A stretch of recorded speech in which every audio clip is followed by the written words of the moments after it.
Hi guys, welcome back again to our channel. Today is August 15 and ayan, pupunta kami sa school ni Bebe.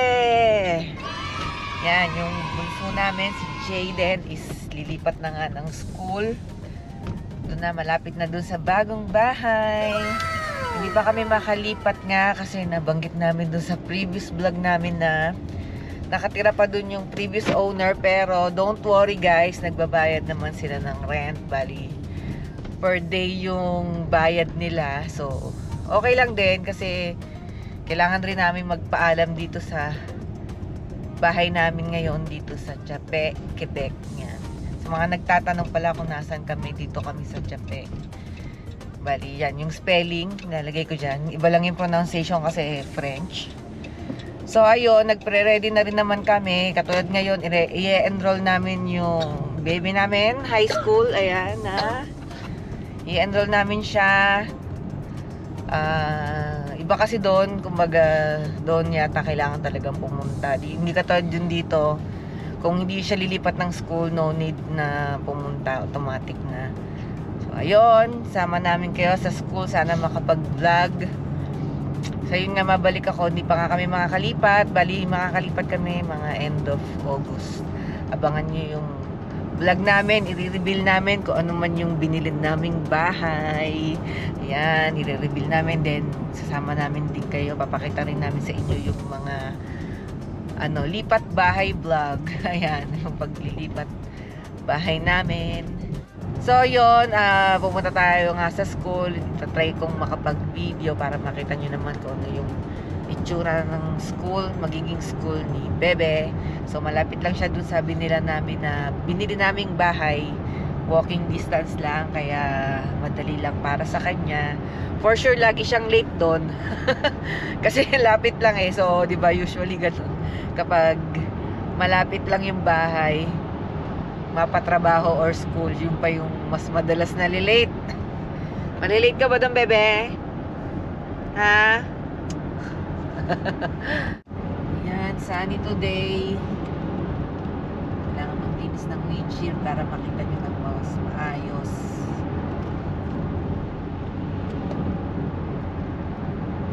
Thank you pala sa mga nag-subscribe, na nag-congratulate sa amin at saka nanood nung namin, house tour vlogs. Pinipilit namin, kumbaga, binibigyan namin ng time na makapag-reply sa inyo guys. Kung di kami agad nakapag-reply, ibig sabihin busy, tas yun, nag-aalat naman kami ng oras.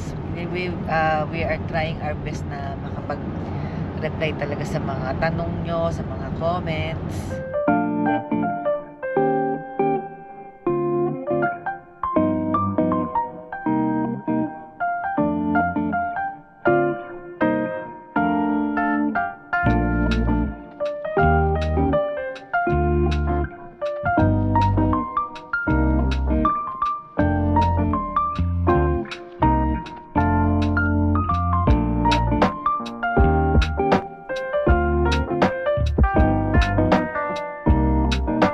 So guys, nandito na kami sa Chibougamau. Malapit na kami sa school ng Bebe.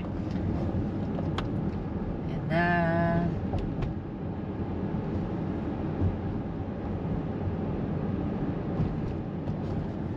Yun nga, sa mga nagtatanong, dito kami sa Chape nga, ulitin ko. Tapos lilipat kami dito sa Chibougamau. Ayan ulit yung spelling ng lugar. Baka gusto nyo i-search kung nasan kami. Kung gaano kami kalayo sa Montreal. Siguro kayo familiar kayo sa Montreal. Yan, nandyan si Dre, si Rice Velasquez, si Sir Rice. Ayan, 8 hours away kami from Montreal. Yan.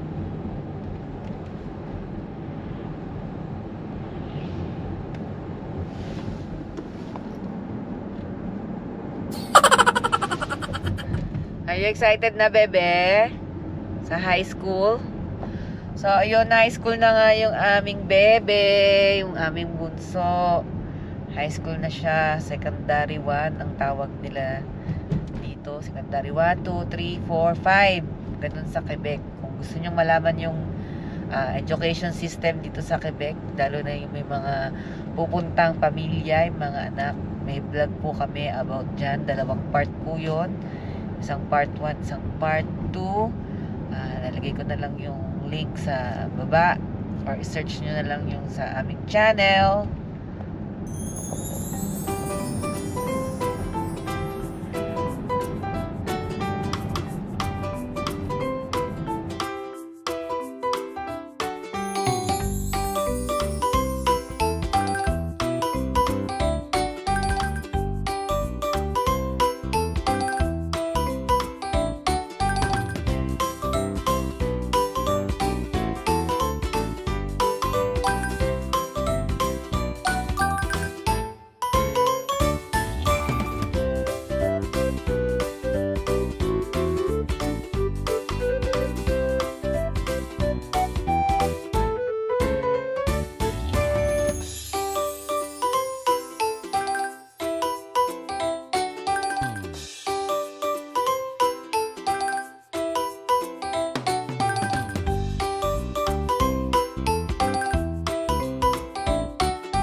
Yan pala yung school ng Bebe, katabi ng school namin dati nung pinag-aralan namin ng French. Ayun. So yan, papunta na kami sa loob ng school. Ayan yung school niya, École Secondaire La Porte du Nord.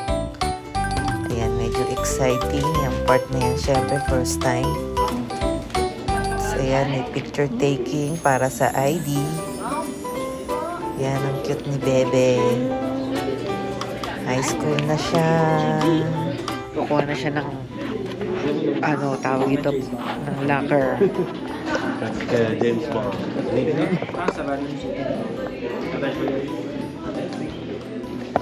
Anong number? 006. You remember, Bebe, ha?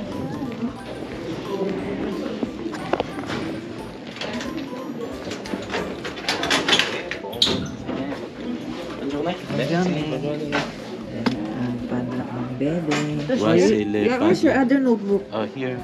Or maybe you need to bring this home. Yeah, you need to check. Oh, you want to leave na? Or you want to bring home? How do we bring that? You bring na lang para you can read. So you can read before you start. Yeah, so it's done. Ito pa. Ayan na ang kanyang padlock. You're showing your real address here. I won't show. Okay, we're done. The baby is officially Yung mga high books school. niya. Dalawa lang. Maybe they will give another. Yeah, they said. So many. Okay. Look at my books. Go.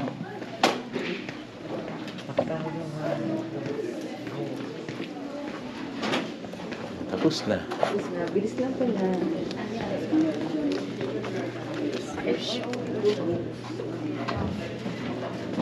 They said they'll give.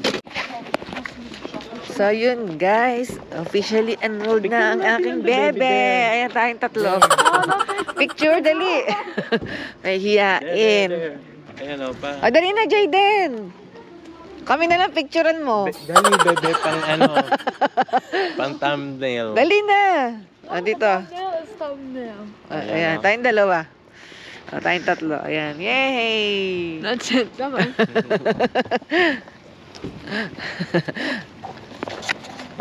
Galing-galing ng bebe. High school na. Enrollment. Sobrang organized sila. Wala nang pila halo. Tapos napaka-pleasant nila. Yung nasa entrance nagpasikat pa ng ng Tagalog. Sabi pa na magandang umaga. Nasa phone niya, magandang umaga. May memorize niya. Tapos ako naman, nasa mood ako na mag-French. French ko siya. Aba, alam mo yung language namin. Siguro kasi marami siyang kilalang mga Pinoy na, yun nga, dahil marami na rin Pilipino dito. Nakakatawa yung baka yun yung principal. Naka siya eh. Naka coat and tie. Kompleto siya talaga. Nag-welcome siya ng mga students. Bait naman nila. So, ayun, pa kaming 10 minutes yata. Or mga 10 minutes. Pabalik na kami papuntang opisina. So, ayun, happy naman. At least nakapasok kami sa loob ng school. Baka next na pasok doon, ano na, graduation na. Syempre, ginarap na rin namin opportunity na makapasok doon dahil syempre pag may school time na hindi na laging pwede ang parents sa loob. At syempre, mahihiya na ang bebe. Nahihiya ang magulang. Oo nga, mahihiya na yung kaming papuntahin sa school. Kaya kapag may chance na pumunta sa Kasi school, makikita ng crush. makikita yung ng crush niya. Oh, you would know anyone there. Ha? I really know anyone. Syempre, you will know them soon. Pag When nag-start I was na ng small, school. kaya when my parents go to our school, I feel so Happy. like I'm about to cry. Madali lang dito mag-transfer ng school kasi parang same school board lang. So parang nag-email lang kami na magta-transfer na siya. Tapos, ayun, inasikaso na nila. Mabilis lang. Parang may system na sila eh. Na yung pag-transfer. Kumaga parang madali kasi nga same school board. Yung files niya, isa lang din. Saka yung student number niya. Yun lang din ulit. Tsaka yung student number pala dito kahit saan kang mag-aral, kahit magpalipat-lipat ka, same number lang, hindi magbabago. Nagbago lang is yung address. Yes, yung address. Same ng school.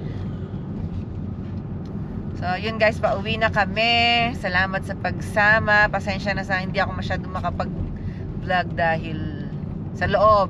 Dahil syempre, dito sa Canada is medyo ano sila sa mga privacy charbanes.